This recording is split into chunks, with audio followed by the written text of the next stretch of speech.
Good morning and welcome to Storytime here in Paradise actually, and where I'm at you'll know soon in the upcoming vlogs. I've been taking a very well needed winter break from vlogging. I'm back and my first video this year, 2020, will be a story time about how I have been doing spiritually, mentally and physically the last couple of weeks. As you know, in some videos I've been telling you that I have not been feeling so well, and this video I will do in collaboration with REVOLUT, which actually has become my best travel buddy.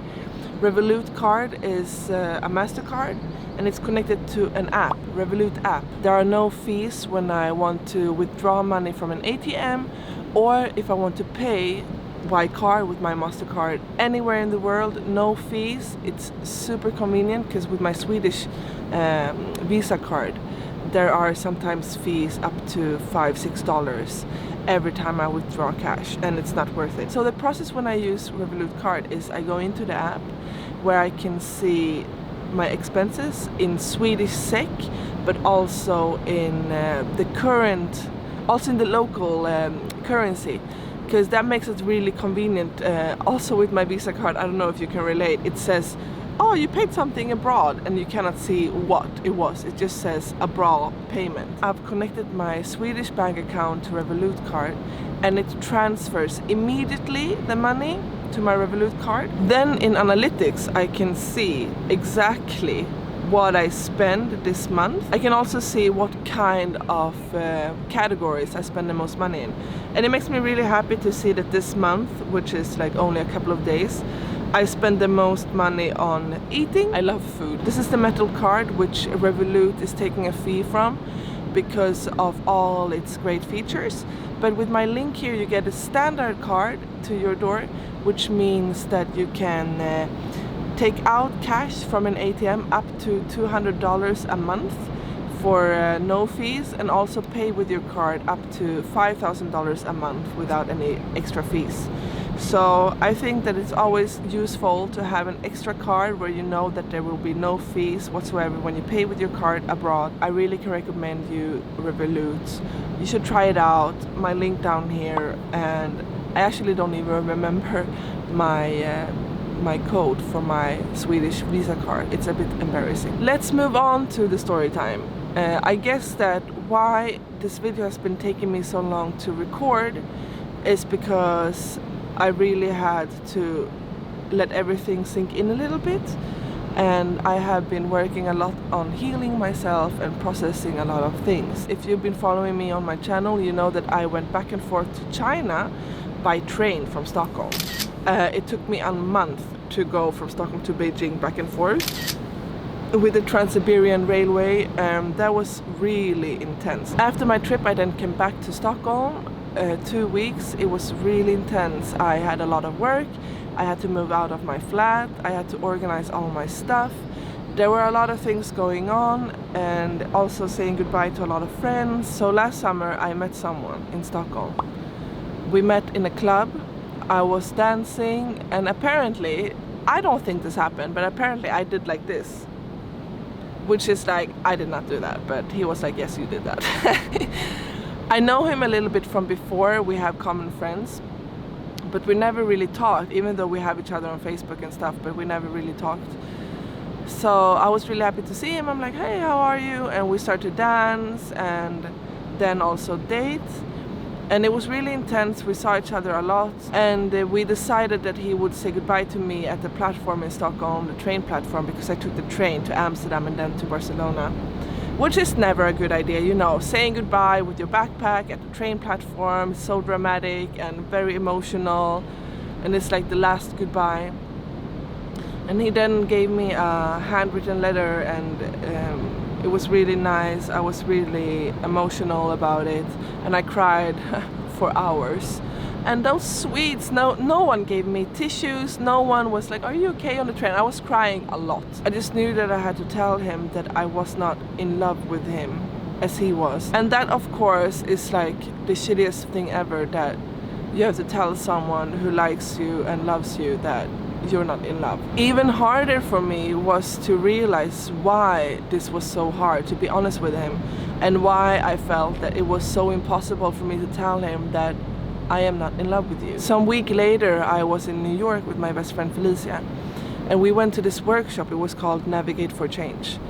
And I sat there and we had to talk about our fears. My biggest fear at that moment was that I would never ever meet someone who would love me as much as he did. This made me so sad, and we were on a bus, me and my best friend, going from New York to Philadelphia. And when I put words on my fear for the first time, oh my god, I was so upset. I was crying, and luckily I was with my best friend, so she could really help out. I just need to work on that self-love a little bit more and realize that I can love myself as much as he did. So with this said, we had a phone call, which was really upsetting, and it did not go as I wanted. The communication was really uneven, which is also something that I felt with him, that we are not the perfect match, because I could not meet him on a level of communication that I wished to meet him on.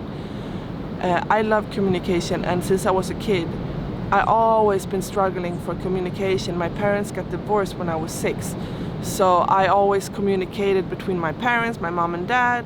My mom would say, tell your dad this, and my dad would say, tell your mom this. When a communication with someone does not work, when I don't feel that we are able to talk about it, as adults, as humans, in a nice tone, it makes me really sad, because I guess it reminds me of how I've been struggling all my childhood to communicate with my family. When we had this really, really bad phone call, and I don't want to go into details what was said, I was so sad, and I know that he said things because of his emotions and his love, that of course it sucks to hear that someone you love doesn't love you back. You have no idea how sad I've been about this situation, and I was thinking, like, why is this so sad when I was the one breaking up with him?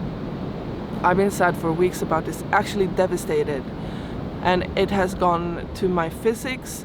I felt a lot of stress at that moment. When I arrived to Mexico a week later, I pressed cheeks, so I had a lot of tensions in my head, my face and my head, and a lot of pain. My body was super tired. I could sleep 12 hours a night. I had a lot of things to process: my travels, my breaking up with him, the fears that I was struggling with. He's still very important to me, and I will forever keep him in my heart, and we have so many beautiful memories together, and I'm very thankful to have met him. I've been working a lot on healing myself on all levels, and I finally start to feel better and more like myself. What I started to do was focusing a lot on routines, which means like sleeping, eating, resting, working out. Another thing that really has helped me healing is the meeting with other people on my trip. I just realized that there are people in the world that you will meet that are very close to the person that you manifest. That's also one of the things I did to heal, that I went to cafes with my book, and I started to write down a manifestation on the person that I would like to meet in the future, and how I would like this person to be, and how I would like to feel while with this person. And this made me also realize what I don't look for and what I really would love to find in a person. And I mean, of course you can't put on these checklists, but it really helped me to get over this person in Stockholm and realize that even though I started to miss him, I'm like, wait, do I really miss him? Why do I miss him? And realize, okay, but what you really need was not really there. So let it go. Traveling also brings out the best of me. I love to travel, to see new places, to meet new people, makes me so excited and so happy. And that also brought back some energy into my body and my soul. It really has helped me to digest this whole process, to open up and talk about it. You know, it's okay to not always be on top. It's okay to not be a superwoman. It's okay to just be a little kid, be sad and upset and emotional. Apart from doing my manifestation in general in life, I set my intentions for this coming year, for 2020, and it has helped me to shift focus a little bit, to think of, okay, what do I want to achieve for myself this year? Go to your favorite cafe with your notebook, and then you sit down and you write down, okay, what are my intentions? I like to call your bucket list intentions. I think intentions has a nicer sound to it. So what I wrote down was, for example, that I wish to be loved and loved back. I also wrote down that I would like to write a book. I wrote down that I would like to travel to Georgia. I heard it's a wonderful place. I wrote down that I would like to grow as a human being. I want to feel like even more powerful and strong from the inside and out. You know, one of my intentions regarding this love thing is that when I meet someone in my future, I would like to meet someone with whom I feel something that I never felt before. If you could do anything in this world, regardless of how much money you have or what you feel that you're capable of doing, your knowledge, your friends, your family, the people you know, what would you really, really like to do? Like deep down inside, if you think of what would make you really, really happy, what would you like to do? Please think of this and think of, why couldn't I do this? I really would like to hear your thoughts about this, so please comment below, and from now on you will see more travel vlogs. They are being published every Wednesday and every Sunday. So please also check out REVOLUT. The link down here in bio if you want to get your card home as a little gift for the 2020. And I'm gonna go back now and love myself, drink more coffee, and yeah. That was it.